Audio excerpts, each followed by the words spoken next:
तुम्ही जर का बिझनेसमध्ये लीड्स मिळवण्यामध्ये कुठेतरी खूप कन्फ्युज असाल किंवा तुम्हाला क्वालिटी लीड्स येत नसतील तर हा व्हिडिओ खास तुमच्यासाठी. काय आहे माहितीये का, बऱ्याचदा बिझनेसमधना म्हणजे जवळपास 65% बिझनेसेसना क्वालिटी लीड्स मिळणं हा सध्याच्या घडीला खूप मोठा चॅलेंज झालाय. तर मग या व्हिडिओमध्ये आपण चर्चा करूया की कुठल्या स्टेप्स, कुठल्या ऍक्शनेबल स्ट्रॅटेजीज आपण इम्प्लिमेंट करून चांगल्या लीड्स मिळवू शकू, त्या लीड्सचा इफेक्टिव्ह फॉलोअप कशा पद्धतीने घेऊ शकू आणि त्या लीड्सना आपल्या कस्टमर्स मध्ये कशा पद्धतीने आपण कन्वर्ट करू शकू. आजकाल आपल्याकडे एक म्हणलं जातं की content is steel the king, पण कंटेंट जसा किंग आहे ना तसंच मार्केटिंग ऍक्टिव्हिटीज या क्वीन आहेत. आणि हा किंग आणि ही क्वीन दोघं मिळून आपल्या बिझनेसेसला कुठेतरी प्रॉस्पर करायला मदत करत असतात. मग कंटेंट फक्त उपयोगाचा नाहीये, त्या कंटेंट बरोबर आहे ना तुम्ही काय मार्केटिंग ऍक्टिव्हिटीज करतायत त्याच्यावरनं तुमचा सेल्स निश्चित खूप जास्त डिपेंड असतो. आणि जोपर्यंत या सगळ्या गोष्टींना आपण मॉनिटर करणार नाही, त्याला ऍक्शनेबल स्ट्रॅटेजी मध्ये कन्वर्ट करणार नाही आणि ते एक्झिक्यूट करणार नाही, तोपर्यंत आपण हेच म्हणत राहणार की माझ्याकडे ना आजकाल कस्टमरच येत नाहीये. पण या सगळ्यावर तोडगा कसा काढायचा या व्हिडिओमध्ये बघूया. हाय हॅलो नमस्कार, मी अनिश सहस्रबुद्धे तुमच्या सगळ्यांचं पुन्हा एकदा अनिश सहस्रबुद्धे या माझ्या युट्यूब चॅनलवर स्वागत करतो.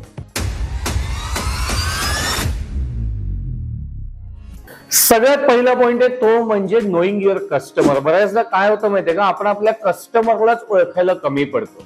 म्हणजे मी जर का शर्ट्स फक्त मॅन्युफॅक्चर करत असेल तर मला आधी समजून घ्यावं लागेल की त्या शर्ट्सचं प्राइसिंग काय आहे, त्याची प्लेसमेंट कशा पद्धतीने व्हायला पाहिजे.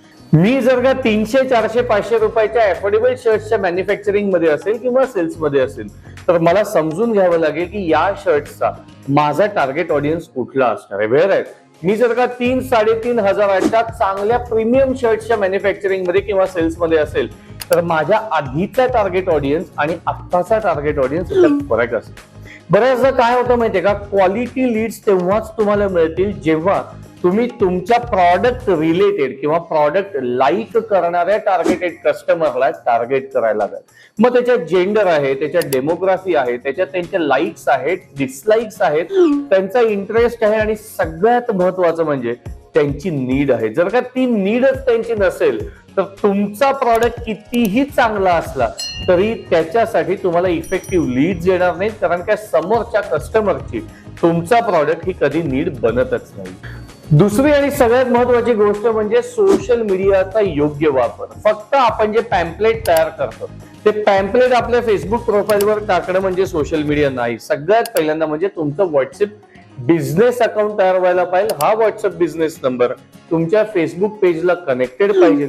तुम्ही जर का रिटेल सेगमेंट मध्ये असाल, FMCG मध्ये असाल, जिथे लोकांना कलर, पॅटर्न, चॉईसेस मधनं सिलेक्ट करावं लागतं किंवा परचेस करायला आवडतं, तर या सगळ्यासाठी लेटेस्ट कलेक्शन्स तिथे टाकत राहणं, त्याच्याबद्दलच्या एज्युकेशनल टिप्स लोकांना आपल्या सोशल मीडिया हँडल्सच्या माध्यमातून देणं आणि या सगळ्या सोशल मीडिया हँडल्सना एका व्यवस्थित कॅलेंडर मध्ये एस्टॅब्लिश करून त्या अनुषंगानं आपल्या प्रॉडक्ट बद्दल, आपल्या सर्व्हिस बद्दल, आपल्या हॅपी कस्टमर्स बद्दल आणि लेटेस्ट ट्रेंड बद्दल लोकांना सातत्याने सांगणं. पण जर का तुम्ही एज्युकेशन मार्केटमध्ये असाल किंवा कन्सल्टन्सी मध्ये असाल, तुम्ही डॉक्टर असाल, तुम्ही वकील असाल आणि जर का तुम्हाला वाटत असेल की हे सगळं आपण सोशल मीडियावर करतो, तर तसं नाहीये. याच सोशल मीडियाचा वेगळ्या पद्धतीने आपल्याला वापर करावा लागेल, जिथे लोकांना आपल्याला एज्युकेट करावं लागेल, त्यांच्याबरोबर एंगेज राहावं लागेल आणि लोकांचे जे काही प्रॉब्लेम्स आहेत ना त्याच्यावरची सोल्युशन छोट्या छोट्या व्हिडिओच्या किंवा ब्लॉगच्या माध्यमातून तिथे पुटअप करावे लागतील, ज्याच्यामुळे आपले रेफरन्सेस वाढतील आणि ते रेफरन्सेस इव्हेंच्युअली लीड्स मध्ये कन्वर्ट व्हायला सोपं होईल. तिसरी सगळ्यात महत्वाची गोष्ट ज्यामध्ये आपण मराठी लोक कमी पडतो ती म्हणजे नेटवर्क आणि रेफरन्सेस. जोपर्यंत तुमचं नेटवर्क आणि तुमचा PR स्ट्रॉंग नाहीये ना तोपर्यंत तुम्हाला रेफरन्सेसच्या लीड्स कधीच येणार नाही.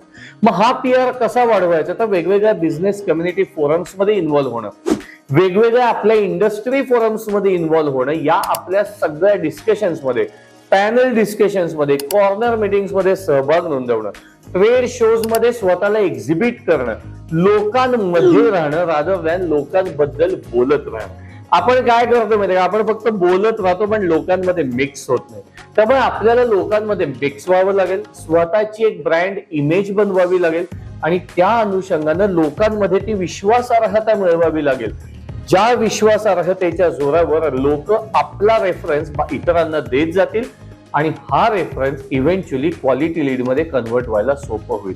पण आपण काय करतोय माहिती का, आपण एक थंब रूल विसरून जातोय, तो म्हणजे नेटवर्क इज युअर नेटवर्थ. त्यामुळे ज्या माणसाकडे किंवा ज्या माणसाचा पीआर स्ट्रॉंग आहे ना, त्या माणसाचा बिझनेस डेमोग्राफिक्स खूप स्ट्रॉंग असतो, त्याचा बिझनेसवरचा होल्ड चांगला होतो आणि त्याचा मार्केट बरोबरचा जो कनेक्ट आहे ना, तो कनेक्ट दिवसेंदिवस वृद्धिंगत होत जातो. चौथा आणि सगळ्यात सोपा टॉपिक आहे किंवा सोपा पॉइंट आहे, तो म्हणजे कंटेंट मार्केटिंग.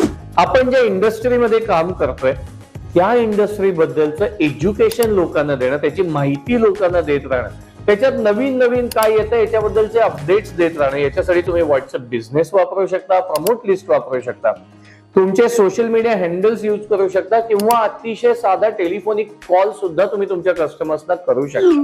हे जोपर्यंत आपण करणार नाही, जोपर्यंत आपण आपल्या मार्केटला नवीन काहीतरी आहे, नवीन काहीतरी येतंय, नवीन काहीतरी होतंय हे सांगत राहणार नाही, तोपर्यंत त्यांची नीडच बदलणार नाही.